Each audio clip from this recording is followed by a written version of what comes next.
Hi friends, आप सभी का आपके अपने यूट्यूब चैनल यूपीएससी इन्फो 24 में स्वागत है। तो दोस्तों, हम उम्मीद करते हैं कि आप सभी लोग स्वस्थ होंगे और खुश होंगे।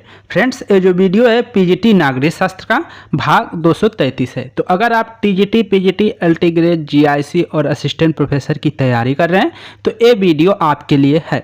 दोस्तों, वीडियो के अंत तक बने रहिए और वीडियो पसंद आए तो वीडियो को लाइक और चैनल को जरूर सब्सक्राइब कर दीजिए। दोस्तों, स्टार्ट करते हैं आज का पहला नंबर क्वेश्चन जो 111 नंबर से शुरू होगा। दोस्तों, इस वीडियो का खासियत है कि आपको क्वेश्चन के साथ साथ उसका व्याख्या भी देखने को मिलेगा और आपको वही क्वेश्चन देखने को मिलेगा जो किसी न किसी एग्जाम में अभी तक पूछा है। यही प्रयास है। तो दोस्तों, स्टार्ट करते हैं पहला नंबर क्वेश्चन।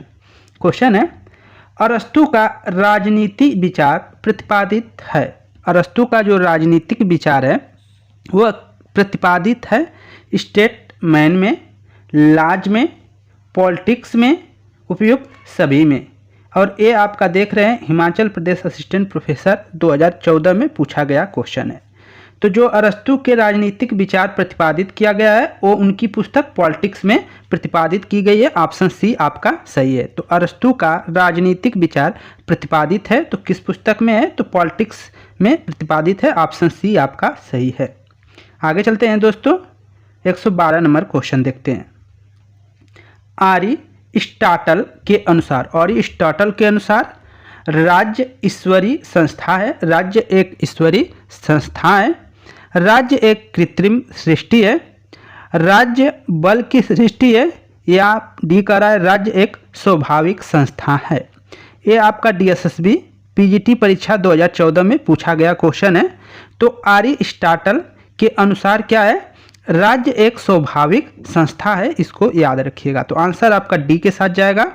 अरिस्टोटल के अनुसार जो है राज्य क्या है? एक स्वाभाविक संस्था है। इसको आप याद रखिएगा। आगे चलते हैं दोस्तों, 113 नंबर क्वेश्चन। 113 है, अरस्तु के अनुसार राज्य है। अरस्तु के अनुसार राज्य क्या है? ऑप्शन है परिवार का व्यापक रूप है, नैतिक और प्राकृतिक संस्था है, सी है राज्य के मध्य समझौतों का परिणाम है, जनता, और डी का रहा है जनता और शासन के बीच समझौता का परिणाम है। और ये आपका पेपर हिमाचल प्रदेश जो है एचपी असिस्टेंट प्रोफेसर 2014 में पूछा गया क्वेश्चन है। तो अरस्तु के अनुसार राज्य क्या है? तो आंसर बी हो जाएगा आपका, नैतिक और प्राकृतिक संस्था है। अरस्तु के अनुसार जो राज्य है वो क्या है? नैतिक और प्राकृतिक संस्था है, ऐसा अरस्तु का मानना है। आगे चलते हैं, आपका 114 नंबर क्वेश्चन देखते हैं। आदमी एक सामाजिक प्राणी है, ऐसा किसने कहा है? आदमी एक क्या है? सामाजिक प्राणी है, ऐसा किसने कहा? ये बताना है। और ये पेपर बहुत बार पूछा गया है। आप देख रहे हैं डीएसएसबी पीजीटी 2014 में एक क्वेश्चन पूछा गया है। तो ऑप्शन ए है अरिस्टोटल, प्लेटो, रूसो या लास्की। किसने कहा है? तो मनुष्य एक सामाजिक प्राणी है। ये रूसो का कथन है। किसका कथन है?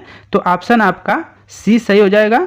रूसो नहीं, सॉरी दोस्तों, ये रूसो का नहीं हो जाएगा। ठीक है, आदमी एक सामाजिक प्राणी है, एक कथन है अरिस्टोटल का। ये किसका है? अरिस्टोटल का है। इसको याद रखेंगे। ठीक है, तो एक कथन आपका ये किस साथ जाता है? और इसके बाद इसका जो है अरस्तु ने भी ऐसा ही कहा था। अरस्तु जो है उन्होंने भी ऐसा ही कहा था। जो अरिस्टोटल है अरस्तु ने भी इसी बात को कहा था। ये देख लेते हैं, अभी हम व्याख्या में क्लियर हो जाएगा। तो आदमी एक सामाजिक प्राणी है, ऐसा किसने कहा? तो अरिस्टोटल अरस्तु को शायद कहा जाता था। देखते हैं, हाँ, व्याख्या में देख लीजिए दोस्तों। अरिस्टोटल ने कहा था कि राज्य प्राकृतिक की देन है और मनुष्य स्वभाव से एक सामाजिक प्राणी है, ऐसा अरस्तु का मानना था। कि क्या है? मनुष्य एक सामाजिक प्राणी है, ऐसा मानना था। आगे चलते हैं, 115 नंबर क्वेश्चन है। मैं ही राज्य हूँ, यह घोषणा निम्नलिखित में से किसने की थी? तो आप पिछली वीडियो पढ़े होंगे तो वहाँ भी ये क्वेश्चन पूछा गया है। तो मैं ही राज्य हूँ, ये घोषणा किसने की थी? ऑप्शन ए है जेम्स प्रथम, बी है रॉबर्ट फिल्मर, सी है लुई 14वें ने, डी है पोप प्रथम ने। तो आंसर हो जाएगा दोस्तों लुई 14वें ने। ये आंसर आपका हो जाएगा। आगे इसका व्याख्या देख लीजिए। फ्रांस के सम्राट लुई 14वें कहा करते थे कि मैं ही राज्य हूँ।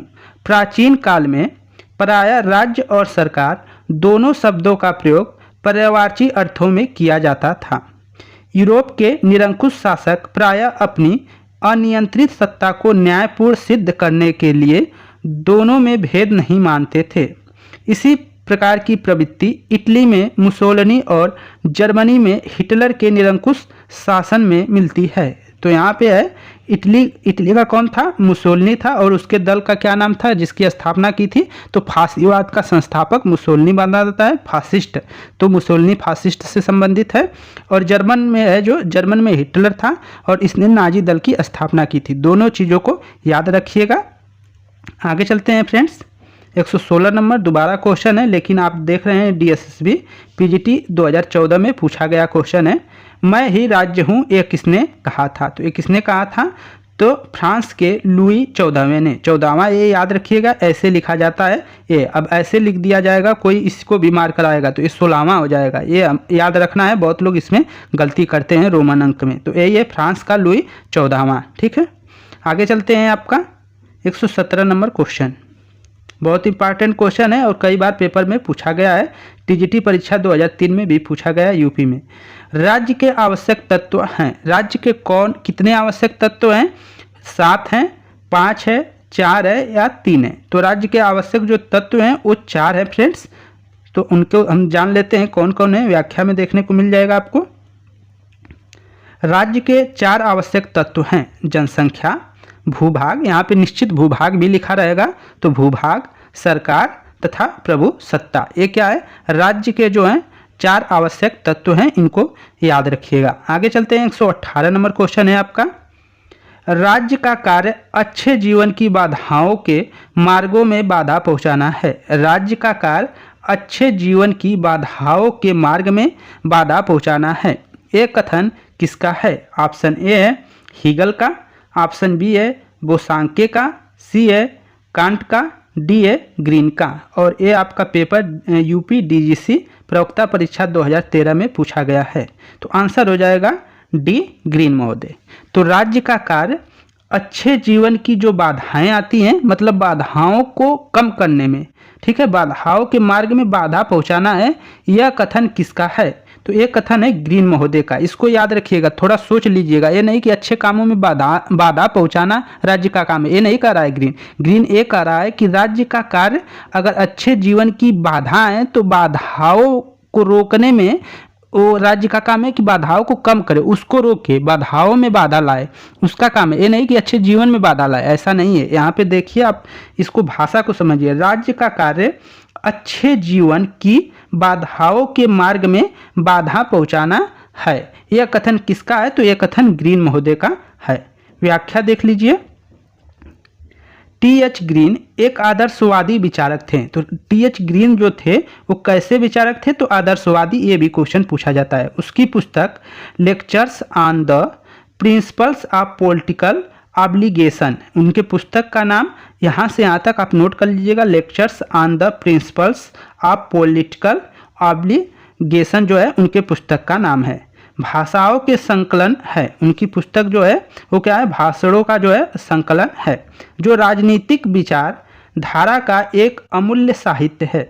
ग्रीन के अनुसार राज्य का कार्य अच्छे जीवन की बाधाओं के मार्ग में बाधा पहुंचाना है। इसका अर्थ है कि राज्य का उद्देश्य जीवन स्तर को बेहतर स्तर प्रदान करना है। राज्य का अपने आप में अंत नहीं है, राज्य का अपने आप में अंत नहीं है। इस प्रकार का कथन बोसांके का भी है। आगे चलते हैं। 119 नंबर क्वेश्चन है। निम्नलिखित में से किसने राज्य के कार्य के संबंध में बाधाओं को बाधित करना उक्ति का प्रयोग किया है? ये किसने किया है? ऑप्शन ए है मिल, बी है ग्रीन, सी है हाब्स, डी है हीगल। और ये आप देख रहे हैं UP GIC प्रवक्ता 2009 में पूछा गया क्वेश्चन है। तो अभी ऊपर हम पढ़े हैं तो आंसर आपका बी सही हो जाएगा। एक कथन किसका है? ग्रीन का है। ग्रीन महोदय का एक कथन है कि जो राज्य का कार्य का संबंध है वो बाधाओं को बाधित करना, ऐसी उक्ति का जो प्रयोग किया है वो किसने किया है? तो ग्रीन महोदय ने किया है। आगे चलते हैं। 120 नंबर क्वेश्चन है आपका। शक्ति नहीं बल्कि सद इच्छा राज्य का आधार है। शक्ति नहीं बल्कि सद इच्छा राज्य का आधार है। यह वाक्य किस विचार का प्रतिनिधि करता है? ऑप्शन ए आदर्शवादी, मार्क्सवादी, यथार्थवादी, विकासवादी। तो आंसर क्या हो जाएगा दोस्तों 120 का?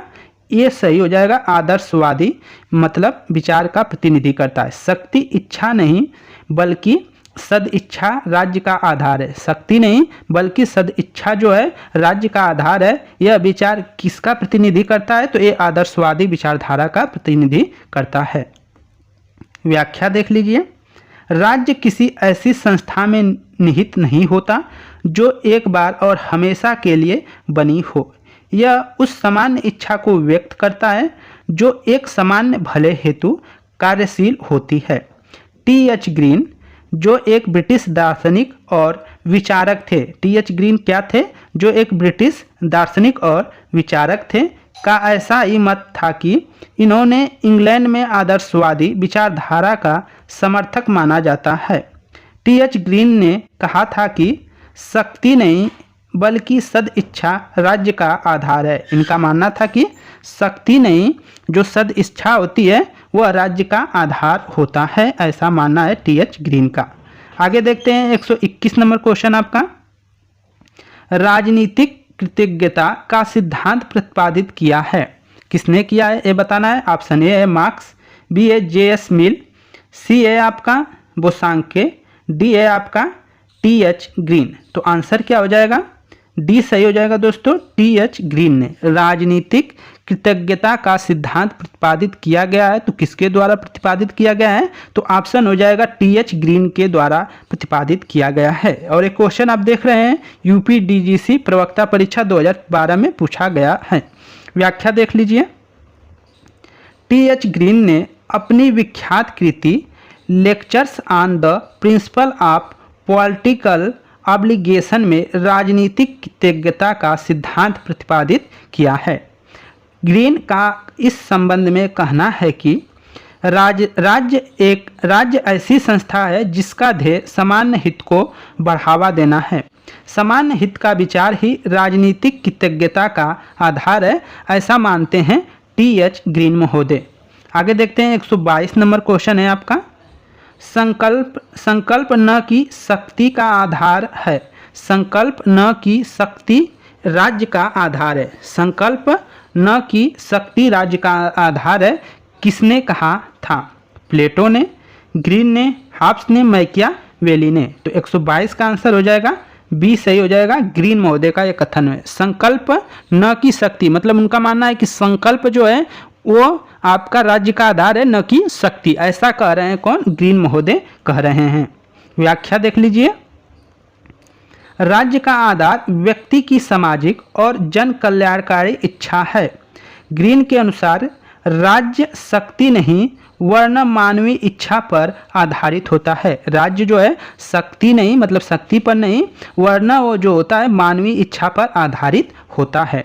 व्यक्ति राज्य की आज्ञाओं का पालन स्वयं अथवा भय के कारण नहीं वरना अपनी स्वाभाविक प्रवृत्ति के कारण करते हैं, ऐसा टी.एच. ग्रीन का मानना है। आगे चलते हैं 23 नंबर क्वेश्चन देखते हैं और वही क्वेश्चन दोबारा है, बस उसके लैंग्वेज में थोड़ा सा चेंज है।